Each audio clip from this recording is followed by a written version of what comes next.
Welcome to our channel. Today we how to enable Zapier to automate affiliate workflows step by step clearly. To enable Zapier to automate your affiliate workflows, start by logging into your Zapier account. If you don't have an account yet, visit the Zapier website and sign up. Once logged in, click on the Make a Zap button to create a new automation. You will be prompted to choose a trigger app. Search for and select the affiliate platform you are using, such as ClickBank or ShareASale. After selecting your trigger app, choose an event that will kick off your automation, like a new sale or lead. Click Continue and connect your affiliate account to Zapier. Follow the on-screen instructions to authenticate your account and grant Zapier the necessary permissions. Once connected, click on Test Trigger to ensure everything is working properly. After confirming the trigger, click on Continue to proceed to the action step.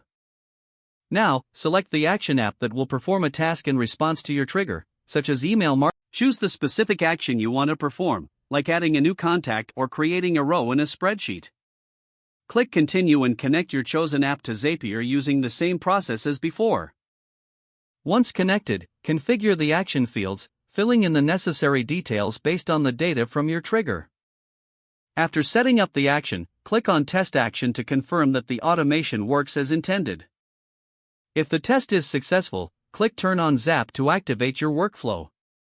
Your Zap is now live, automating your affiliate processes effortlessly. To manage your Zaps, return to the dashboard where you can enable, disable, or edit them as needed. Regularly check your Zaps to ensure they're running smoothly and make adjustments as your workflow evolves.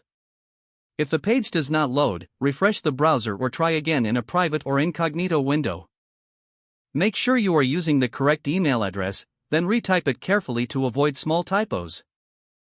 If your password is not accepted, use the reset option and create a new strong password you can remember. Check your spam folder for verification or security emails, then complete any requested confirmation steps. Enable two-factor authentication if available to improve account security and reduce unauthorized access risk.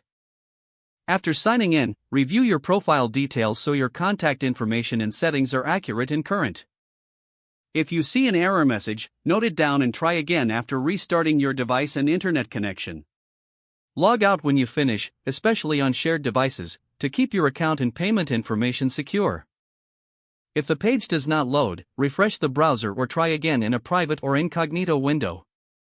Don't forget to like this video and subscribe to our channel for more step-by-step tech guides.